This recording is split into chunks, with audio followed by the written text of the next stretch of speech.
I can honestly tell you that this is the first hurricane season where I have gone into it being legitimately nervous, anxious. Yeah, let's get this baby unboxed, shall we? This is always my favorite part. Anybody else? So satisfying. So now I can see why there was no power box. And let's go over a few more specs. We've got that running. And we've got this running. Oh, this is going to be such a game changer. I can cook so much more at camp now. All right, as you already saw from the title and thumbnail, we are getting a pretty big power upgrade today. I'm going to be unboxing it. I'm going to be testing it out, going through its features, discussing pros and cons, all of that great stuff. But first, I have a confession. As many of you know, if you're no stranger to the channel here, I am based out of Florida, and it's June. That typically means one thing here in Florida, aside from, summer starting, obviously, and that is that it is also the start of hurricane season.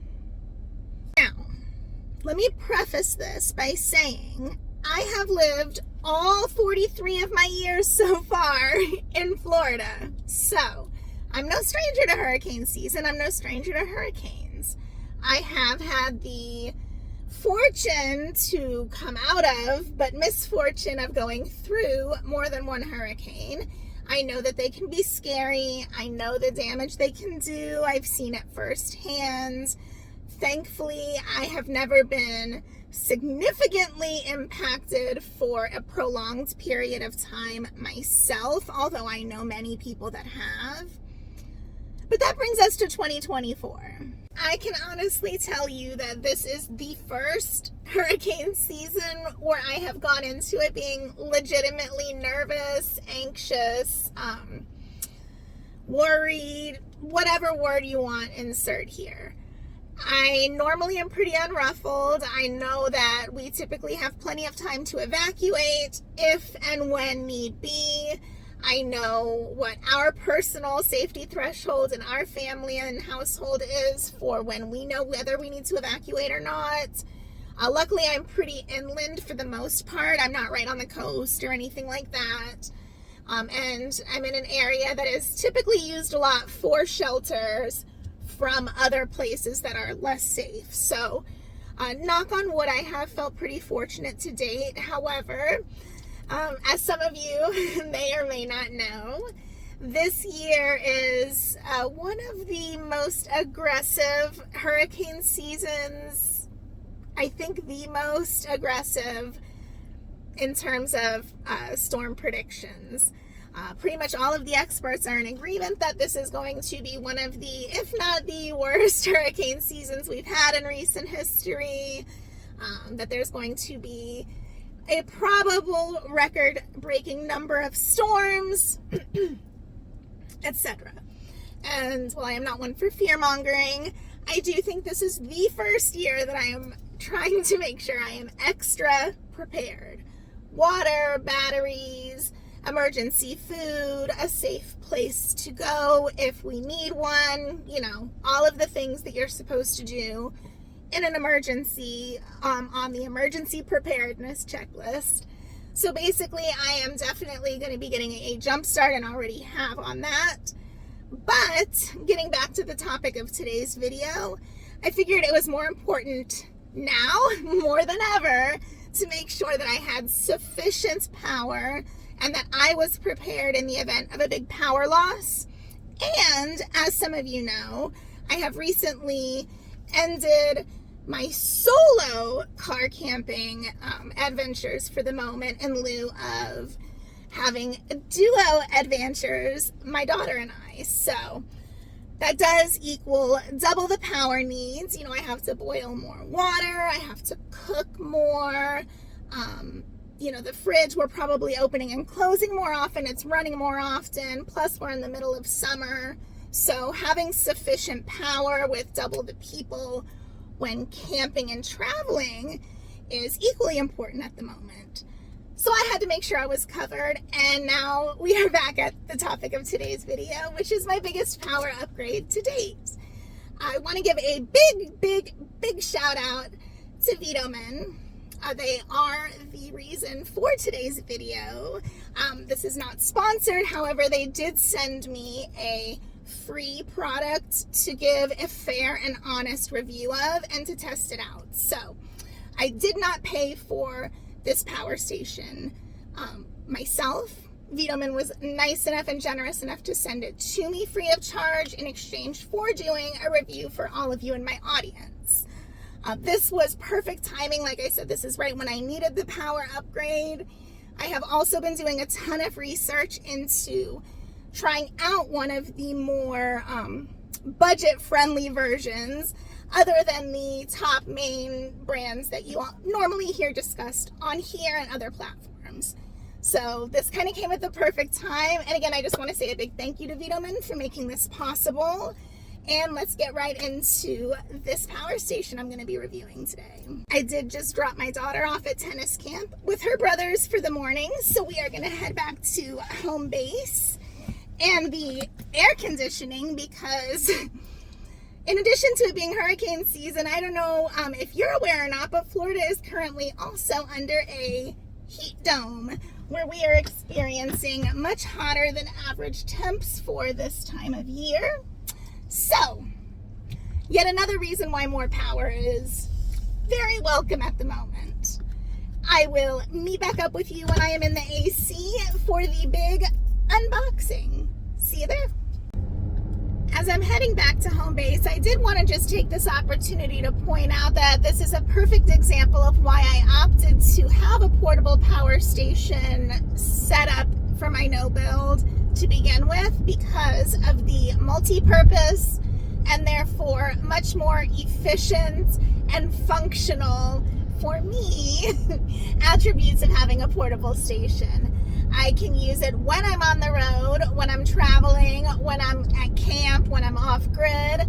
I can also use it when the power grid fails, as we know it has had a tendency to do in recent years in certain areas, and during really big storms that cause power outages. So I can pretty much have it with me wherever I need that source of power, whether it be home base, out in the middle of the woods or the swamp, you name it. I am ready for anything by using sufficient portable power stations. And now, as you guys know, I recently also added solar to my setup when it comes to recharging said power stations. So that's one of the things we're going to be testing, is whether I can use my existing 200 watt solar panels on this Vtoman 1500 power station.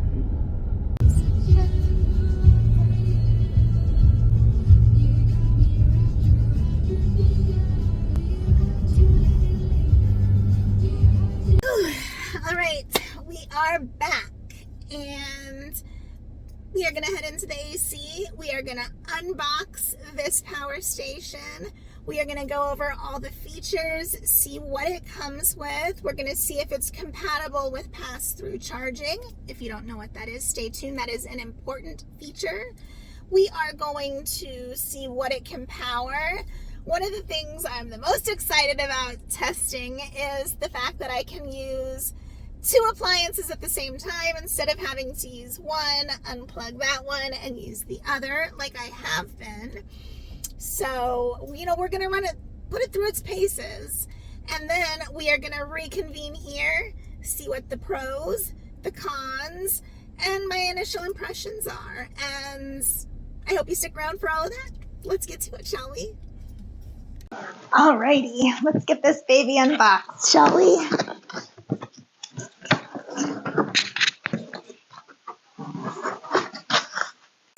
Alright, so right off the bat, we can see we've got the user manual for the Vtoman Flash1500. We've got some stickers. You guys know I love a good sticker. I might have to put one of these on my new water bottle. All right, so far that's packaged very well. This first. we've got a USB-C to USB and the regular DC to input and the AC. There's also a USB-C to USB-C that I forgot to mention.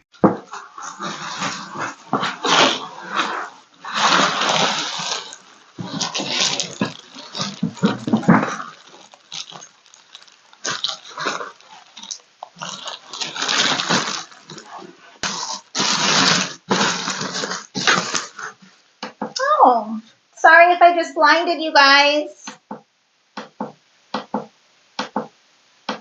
Okay, you like that feature. Again, sorry.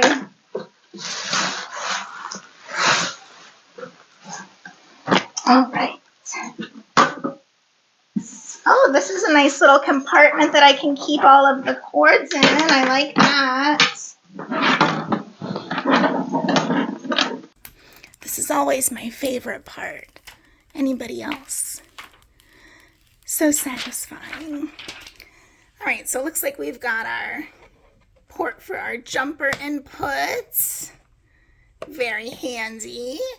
We've got our AC outlets, USB, including the quick charge. Here's our DC 12 volt input or output. Now I see. Okay, so here's the AC input. You can, wow, it can take up to 1500 watts of input. It can take up to 400 watts of solar input. And then you also have the DC input here. So here's where we'll put the solar. This is for our AC outlet, and this was the DC one. Let's try it out. It came to me at 84% of capacity already, pretty well charged, so that should be good for us to do our testing and also to see how it does with charging as far as input. So now I can see why there was no power box, because this is just the regular AC outlet plug, and then this will go right in here. So let's try that one first and see how it charges in the wall. I will say one possible downside if you're not in a smaller space is the cord itself is not extremely long, so you would have to have it fairly close to the wall. Luckily, I've got one right here behind me. All right, I have the one side plugged in. Now let's see how it does once I give it some power.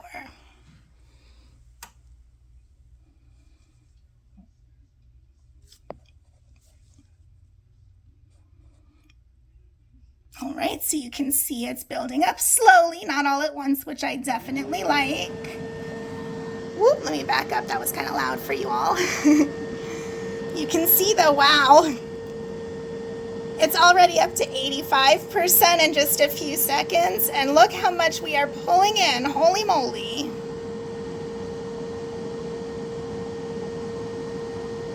All right, y'all, well, I am seeing how fast or how much it can charge in 5 minutes. Let's go over a few more specs. As you can see, the total watt hours or capacity of this unit, again, the Vtoman Flash1500, is 1,548 total watt hours.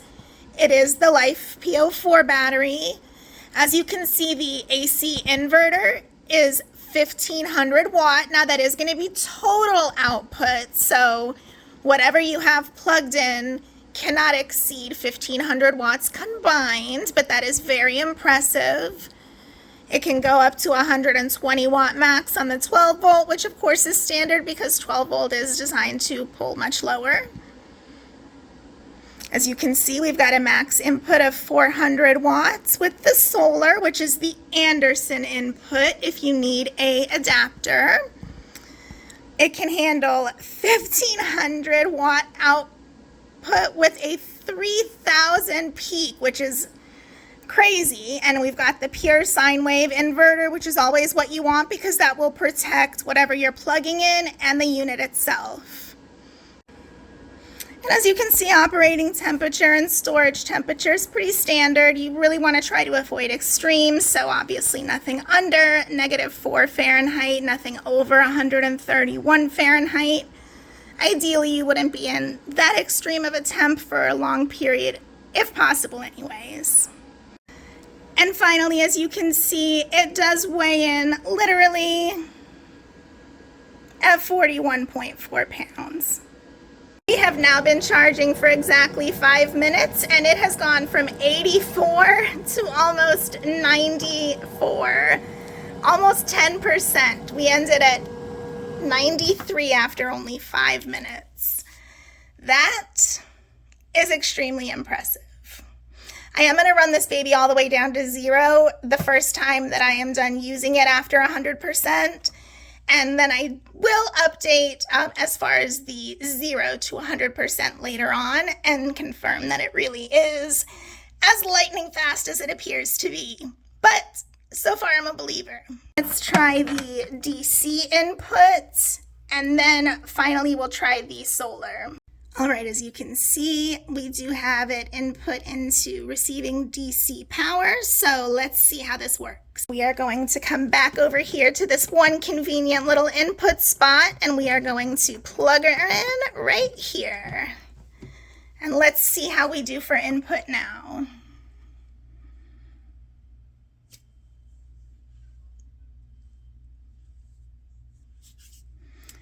All right, we are pulling in 118 watts. That is actually very impressive for DC.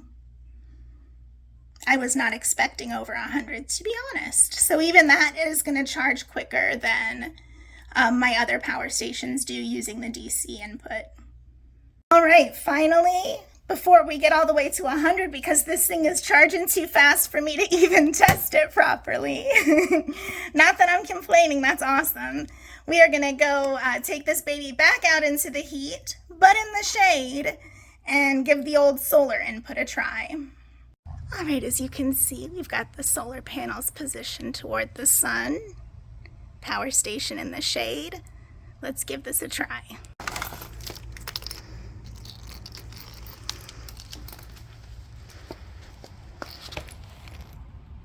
Right, we've got the cables connected here. Now let's go ahead and put it in the correct input, which is going to be the Anderson one, this one right here.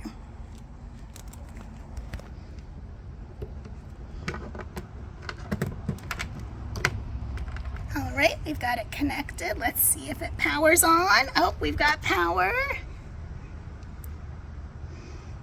Let's see if we can even see what it says.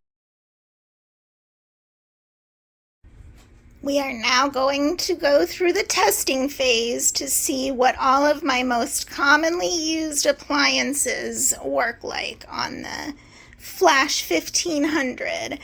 And we're going to see if I can run more than one at once, etc. We are going to start with my hands down most used appliance, my 300 watt travel kettle. This is what I use to make coffee. So boil water every single day that I am in my vehicle, at least once, sometimes more often. So let's see how many watts it pulls on the Vtoman. All right, I am going to make sure AC is on. It is. Now let's see when I plug this in, how close to 300 we're pulling.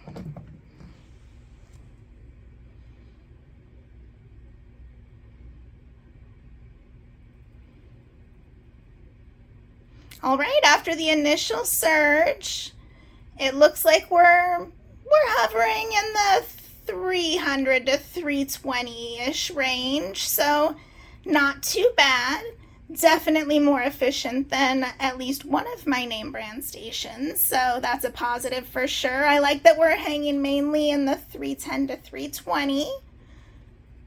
That's better than the 360 that it pulls in some of my other power stations. So now let's move on to the next.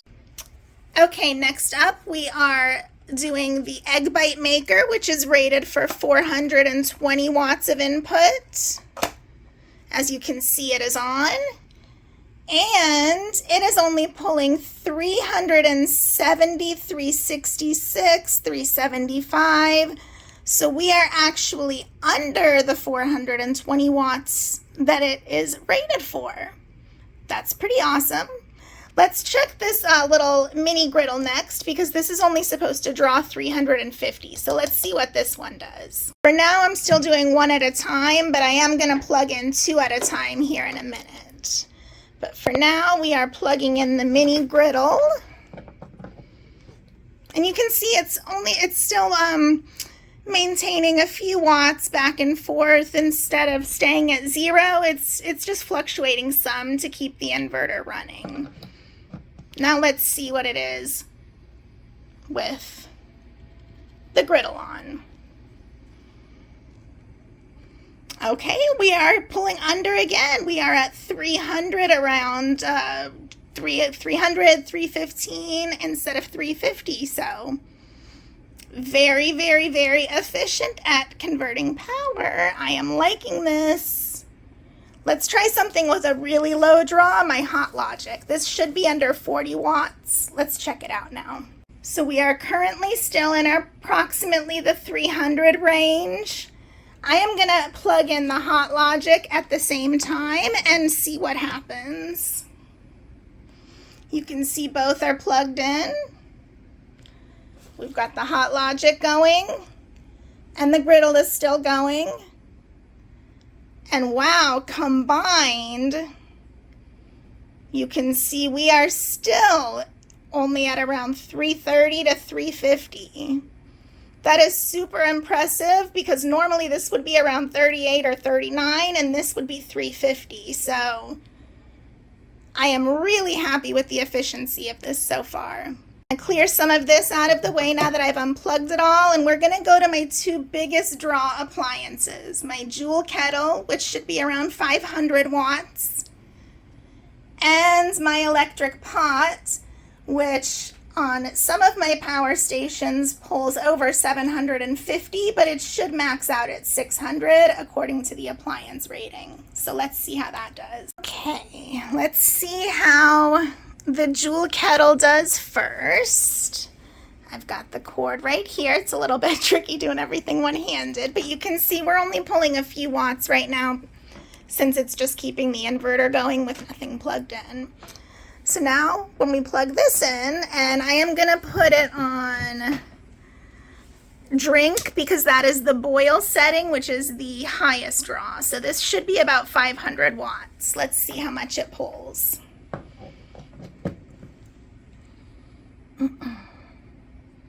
Okay, got it on. All right, Vtoman. I am extremely impressed. We're coming in at 450-ish, so even under what it should be.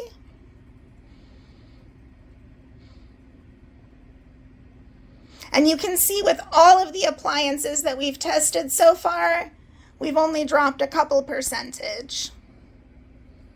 We've saved the biggest for last, so I'm gonna have it off first. We're gonna put it to the 150 watt low setting first, and then we'll move it up to the 600 watt high setting. All right, we've got it plugged in. Now let's see what happens when I flip it to low.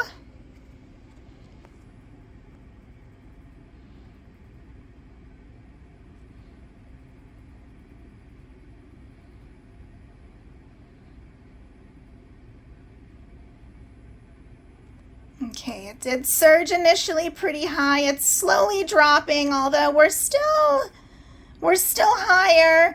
I do think this is a little bit less regulated since it's kind of all over the place on every single power station, but we're hovering around 300 on low. Let's see what it is on high. Supposedly it should not exceed 600. Let's see.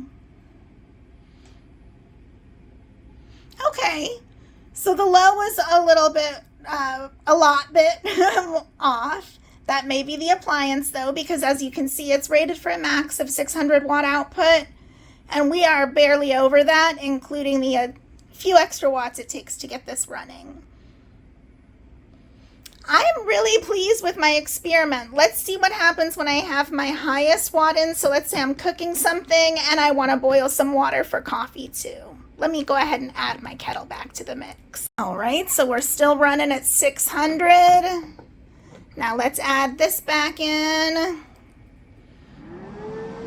All right, we hear it kick on really because it needs more juice, but we're still at barely over 900, and it's going strong. We've got that running, and we've got this running. Oh, this is going to be such a game changer. I can cook so much more at camp now. All right, we are back to present day now that we have checked in with past Heather to see the unveiling and put the Vtoman power station through its paces. But let's get into some of the pros and see if there are any cons, and if so, what those are with this particular power station, shall we? So I think that we can agree probably the biggest pro of this particular power station for me is the capacity and the bang you get for your buck.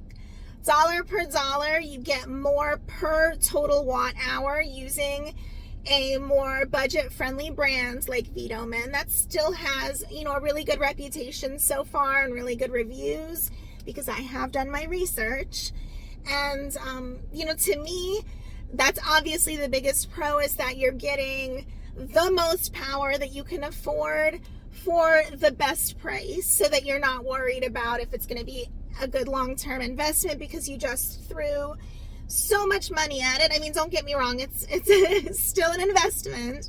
But for the amount of power that you're getting, you're not investing as much up front for the same amount as you would if you went for, one of the bigger names that's been around for a little bit longer. So to me, that's the biggest pro. The capacity itself is a huge pro for me.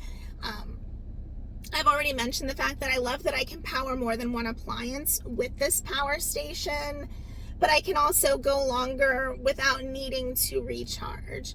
So it can run my fridge for longer.